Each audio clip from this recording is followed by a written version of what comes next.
and welcome to Millennium News Hour. I am Tanziba Naurin. In today's bulletin, we will get you detailed news from across the nation and the world. Let's begin with the headlines of the day. Biden said Poland missiles may not be from Russia.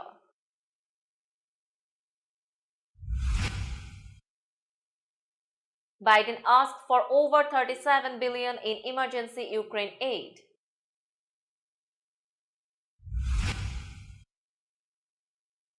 US sanctions firms over Iranian drone transfers to Russia.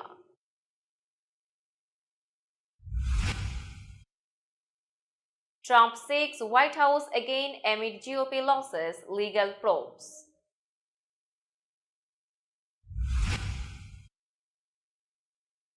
Michelle Obama opens tour for new book, The Light We Carry.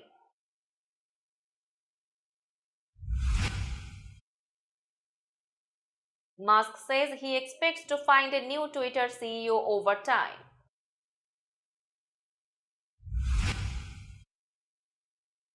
Beyoncé ties Grammy record after leading nominations with 9.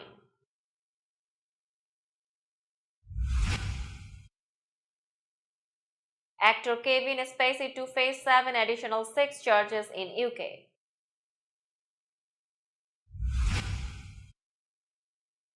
NASA's mightiest moon rocket lifts off 50 years after Apollo.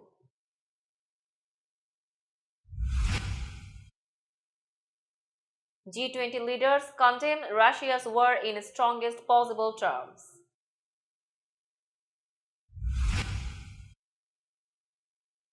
At 97, Malaysia's Mahathir makes last election.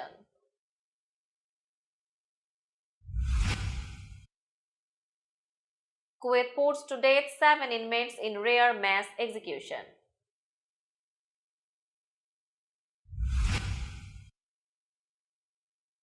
Israel deploys remote-controlled robotic guns in West Bank.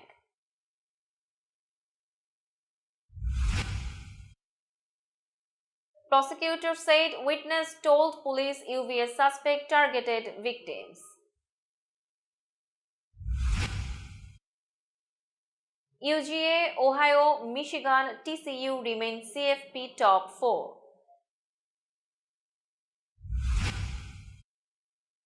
And Messi unscathed as Argentina rout UAE 5-0 in World Cup warm-up.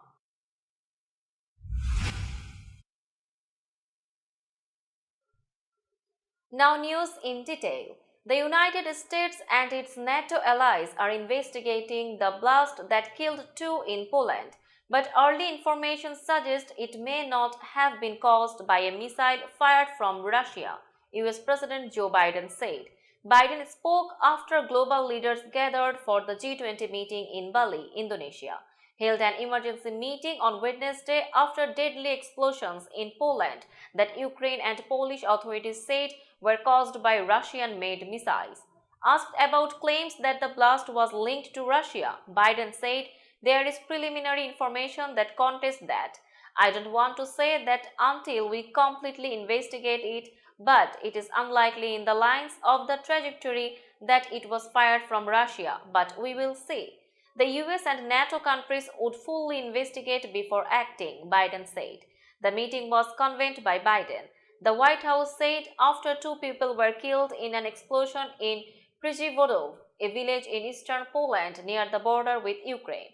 Leaders from the United States, Germany, Canada, Netherlands, Japan, Spain, Italy, France, and the United Kingdom were taking part in the meeting. All except for Japan are members of NATO, the defense alliance that also includes Poland.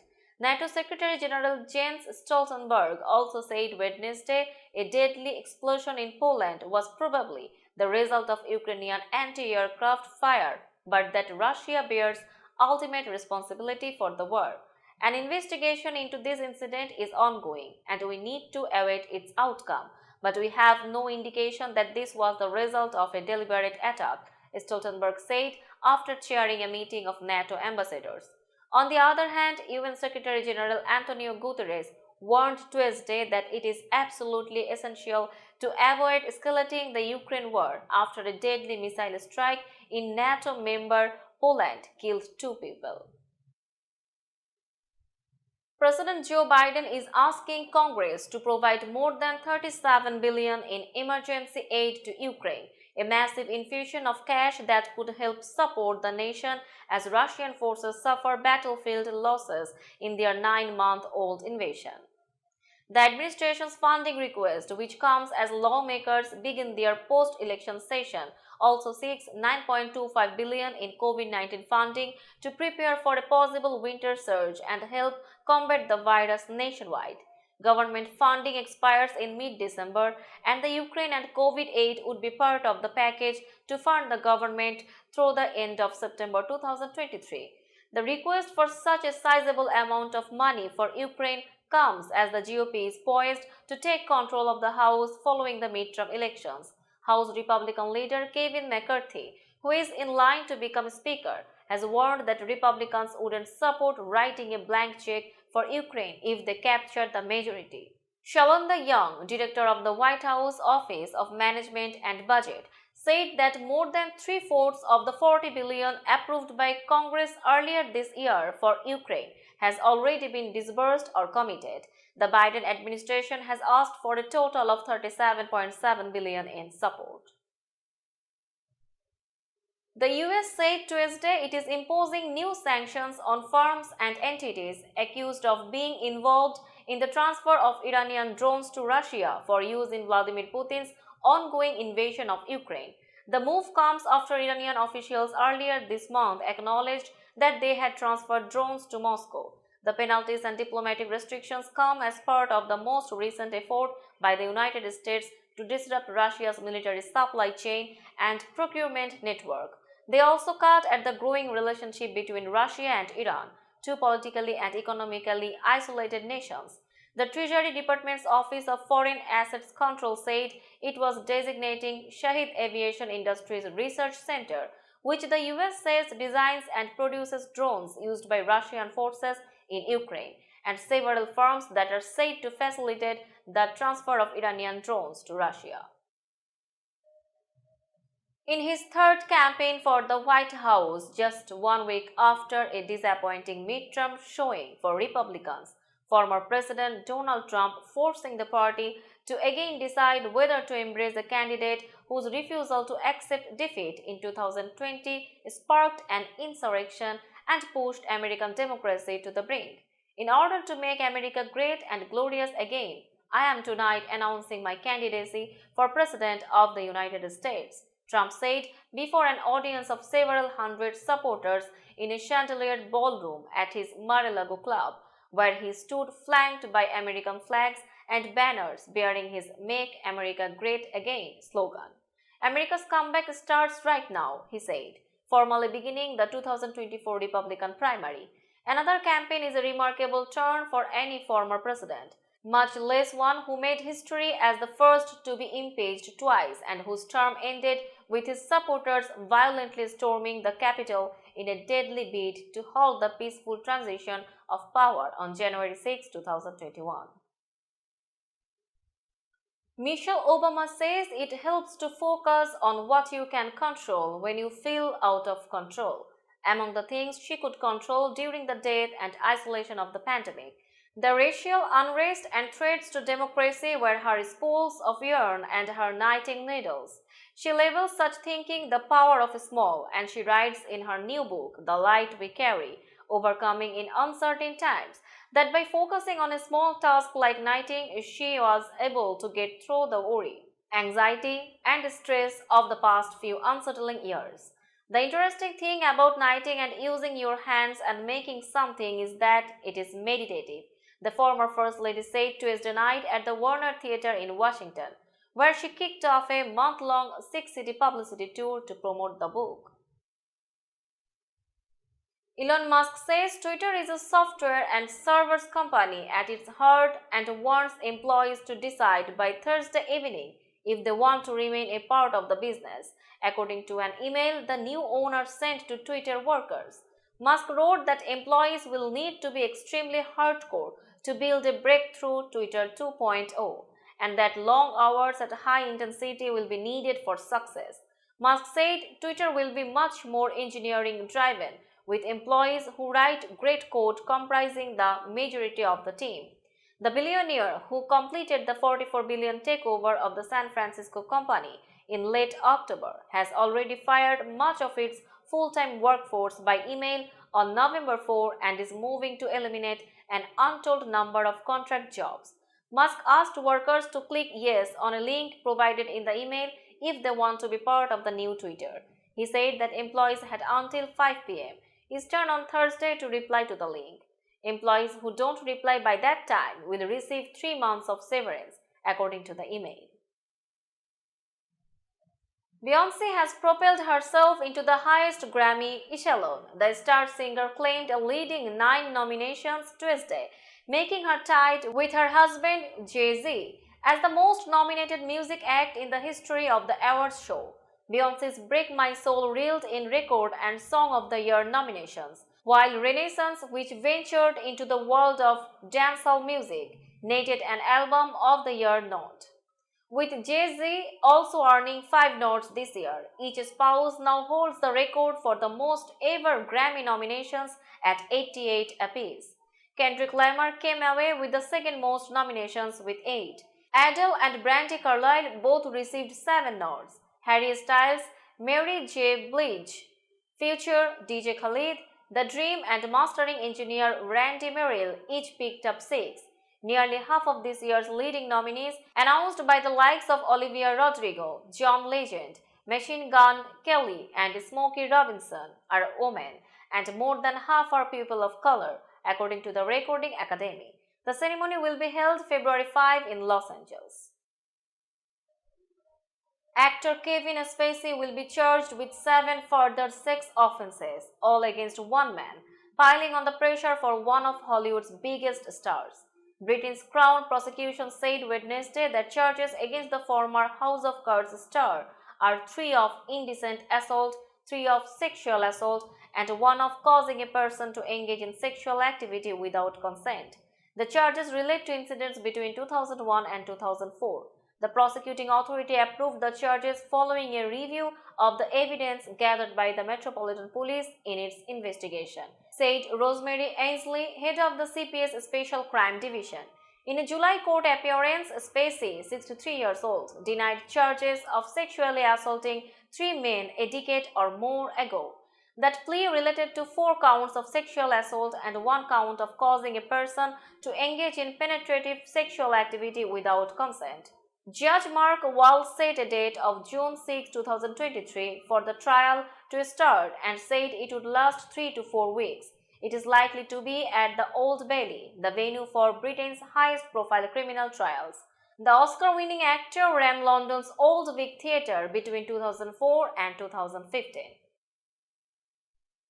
NASA's new moon rocket blasted off on its debut flight with 3 test dummies aboard Wednesday, bringing the US a big step closer to putting astronauts back on the lunar surface for the first time since the end of the Apollo program 50 years ago. If all goes well during the 3-week make-or-break shakedown flight, the crew capsule will be propelled into a wide orbit around the moon and then return to Earth with a Pacific splashdown in December. After years of delays and billions in cost overruns, the Space Launch System rocket thundered skyward, rising from Kennedy Space Center on 8.8 million pounds of thrust and hitting 100 mph within seconds. The Orion capsule was perched on top and less than 2 hours into the flight, busted out of Earth's orbit toward the moon. The moonshot follows nearly 3 months of vexing fuel leaks that kept the rocket bouncing between its hangar and the pad. Forced back indoors by Hurricane Ian at the end of September, the rocket stood its ground outside as Nicole swept through last week with gusts of more than 80 mph. Although the wind caused some damage, managers gave the green light for the launch. Now it's time for global updates. Leaders of the group of 20 countries condemned in the strongest possible terms Russia's invasion of Ukraine in their joint declaration released on Wednesday. Russia's war in Ukraine has overshadowed the summit, particularly following a missile landing in Poland killing 2 people. Leaders reiterated that the ongoing war in Ukraine has a negative impact on food and energy security and has caused shockwaves around the globe. During his opening address, Indonesian President Joko Widodo called on member states to end the conflict. US President Joe Biden, German Chancellor Olaf Scholz, French President Emmanuel Macron, Russian Foreign Minister Sergei Lavrov, and other leaders attended the event. The declaration acknowledged the members' different views on the Kremlin's war on Ukraine, but leaned more toward condemning Russia. The declaration reflected the tensions among the members, as well as the Western members' struggle to isolate the Russian government. Most members strongly condemned the war in Ukraine and stressed it is causing immense human suffering and exacerbating existing fragilities in the global economy, the document said. When two-time former Prime Minister Mahathir Mohamad said he wanted to earn his work till death title, he wasn't joking. At 97, Mahathir is back again in the election race as the head of a new ethnic Malay alliance that he calls a movement of the people. He hopes his bloc could gain enough seats in Saturday's polls to be a power broker. Analysts said it is likely to be a spoiler party in a tight race. Denounced for being an autocrat during his first 22-year rule until 2003, Mahathir was welcomed as a savior after leading the opposition to oust a long-ruling corruption-stained party in 2018. He became the world's oldest leader at 92 and was to hand over power to his rival-turned-ally Anwar Ibrahim. The euphoria was brief as their government fell in 22 months due to infighting. The United Malays National Organization, which had ruled since Malaysia's independence from Britain in 1957 until its defeat, bounced back to power, but the country has since been rocked by continuous political infighting. In all, Malaysia has had 3 prime ministers since 2018. Kuwait on Wednesday put to death 7 prisoners in a rare mass execution in the small, oil-rich nation despite facing international criticism over its plans. The state-run Kona news agency described those executed as all being convicted of premeditated murder and other charges in the shakedown. It identified those killed as 3 Kuwaiti men, 1 Kuwaiti woman and a Syrian man, a Pakistani man and an Ethiopian woman. Kuwait said the executions took place at its central prison. It did not identify the method it used to carry out the executions, though the shakedown typically hangs its condemned prisoners. However, it can use firing squads as well. They deprived the victims of their most sacred rights in this world, which is the right to life, Kuwait's public prosecution said in a statement. Kuwait hadn't held an execution since 2017, when it similarly carried out a mass execution of 7 prisoners, including a ruling family member. In 2 volatile spots in the occupied West Bank, Israel has installed robotic weapons that can fire tear gas, stun grenades, and sponge-tipped bullets at Palestinian protesters. The weapons, perched over a crowded Palestinian refugee camp and in a flashpoint West Bank city, use artificial intelligence to track targets. Israel says the technology saves lives, both Israeli and Palestinian. But critics see another step toward a dystopian reality in which Israel fine-tunes its open-ended occupation of the Palestinians while keeping its soldiers out of harm's way. The new weapon comes at a time of heightened tensions in the occupied West Bank, where unrest has risen sharply during what has been the deadliest year since 2006. The victory by former Prime Minister Benjamin Netanyahu's hard-line alliance, which includes an extreme right-wing party with close ties to the settler movement, has raised concerns of more violence. Now it's time for business news.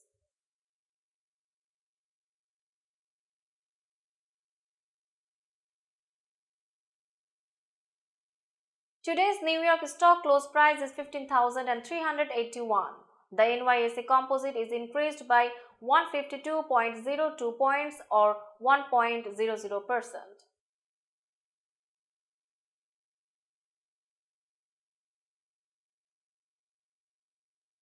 Tokyo stock close price is 28,028.30. The Nikkei 225 index is increased by 38.13 points or 0.14%.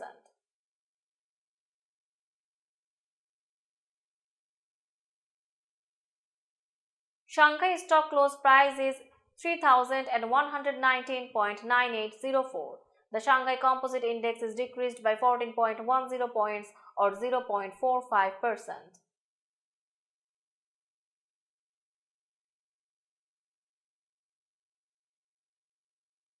Hong Kong stock close price is 18,256.48. The Hang Seng Index is decreased by 86.64 points or 0.47%.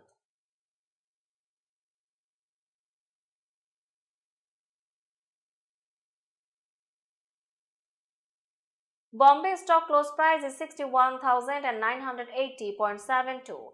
The Sensex index is increased by 107.73 points or 0.17%. Now a look of today's sports stories.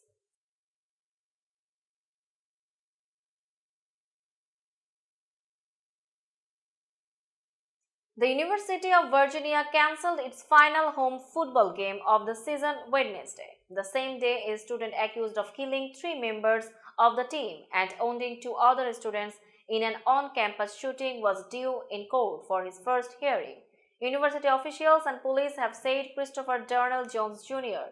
joined a group of about 2 dozen others on a field trip Sunday from the Charlottesville campus to see a play in the nation's capital, about 120 miles away. When their bus arrived back on campus, authorities have said Jones opened fire, killing Level Davis Jr., Deacon Perry, and Davin Chandler, and wounding 2 others, one of them also a football player. Georgia, Ohio State, Michigan, and TCU held onto the top 4 spots in the college football playoff rankings on Tuesday night, with Tennessee at number 5 and LSU at number 6. With 3 of the top 6 teams and only 3 weeks left until Selection Sunday, the Southeastern Conference appears well positioned to put 2 teams in the CFP for the second straight season and third time overall. Georgia and LSU have already clinched spots in the SEC title game. Tennessee can do no better than 11-1. Ohio State and Michigan will finish the regular season against each other the Saturday after Thanksgiving. Number 7 USC, the Pac-12's best and probably last hope to make the Final Four, is 7th. USC faces UCLA, the committee's 16th ranked team, on Saturday. Lionel Messi played the entire game in Argentina's final World Cup warm-up and scored in a 5-0 rout of the United Arab Emirates on Wednesday as the pre-tournament favorites stretched their unbeaten run to 36 games. Messi scored his team's 4th goal right before the break, having also set up Julian Alvarez to open the scoring in the 17th minute. Angel Di Maria scored twice in between. Argentina coach Lionel Scaloni made 4 changes at halftime but opted against resting his star player, leaving Messi on for the full 90 minutes. Inter Milan forward Joaquin Correa scored the visitors' 5th goal on the hour mark. Argentina starts its World Cup tournament against Saudi Arabia on November 22. It also faces Mexico and Poland in Group C. أنخيل دي ماريا نعم يقدم مباراة ممتازة أنخيل دي ماريا ويسجل هنا الهدف. Now exclusive report presented by our associate reporter. This is Raheem Soto with a Millennium 24 news update. 90% of the counties in the United States have suffered from a weather-related disaster between 2011 and 2021, according to a report published Wednesday. Some endured as many as 12 federally declared disasters over those 11 years. More than 300 million people, 93% of the country's population, live in these counties. Rebuild by Design, which published the report, is a nonprofit that researches ways to prepare for and adapt to climate change. It was started by the Department of Housing and Urban Development in the wake of Hurricane Sandy, the catastrophic storm that slammed into the eastern U.S. over 10 years ago, causing $62.5 billion in damage. Researchers had access to the data from the contractors who work closely with Federal Emergency Management Agency folks, allowing them to analyze disasters and payouts down to the county level. The report includes some 250 maps. They also looked at who is most vulnerable and compared how long people in different places are left without power after extreme weather events. California, Mississippi, Oklahoma, Iowa, and Tennessee had the most disasters, at least 20 each, including severe storms, wildfires, flooding, and landslides. But entirely different states, Louisiana, New York, New Jersey, North Dakota, and Vermont, received the most disaster funding per person over the 11-year period. Nearly a year after their lives were shattered, when a man drove his SUV through a Christmas parade in suburban Milwaukee, dozens of people who were hurt or saw their loved ones killed or injured unleashed raw emotions and anger in court Tuesday as they begged the judge to put the driver away for life. Darrell Brooks Jr. drove his red Ford Escape through the parade in downtown Waukesha on November 21, 2021. 6 people were killed, including an 8-year-old boy who was marching with his baseball team and 3 members of a group known as the Dancing Grannies. Scores of others were injured. A jury convicted Brooks last month of 76 charges, including 6 counts of first-degree intentional homicide and 61 counts of reckless endangerment. Tuesday's sentencing hearing marked the first time victims and survivors could address Brooks, who rolled his eyes at some of their comments. One by one, Sparks and others recounted the horrors of the crash. They talked about having nightmares and reliving the screams of mothers searching for their children. They described painful injuries, surgeries, survivor's guilt, and depression. Brooks, 40, almost certainly will spend the rest of his life in prison, since each homicide carries a mandatory life sentence. District Attorney Susan Opper asked that his sentence be consecutive so that they stack up, just as he stacked up victims as he drove down the road.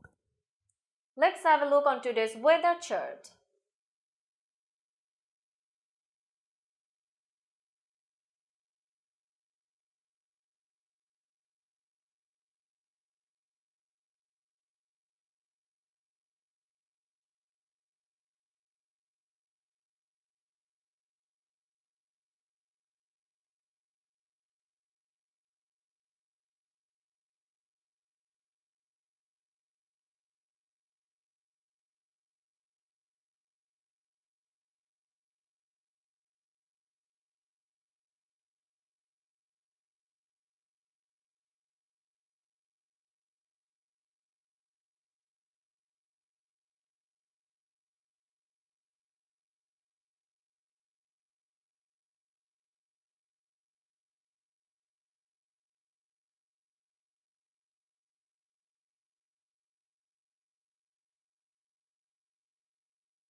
That's all in today's news. Keep watching Millennium News 24 for latest updates. Millennium TV US and Millennium News 24 network is transmitted and available to be watched free for OLED TVs such as Sony, Samsung, LG, Roku TV, Amazon TV and Apple TV. And also in all European countries and Australia, available with Sky Network, Worldwide Jago TV, Radiant IPTV, Worldwide Jago BD Network and Horizon Satellite globally. Stay connected with us for all types of informative and entertainment program. Thank you.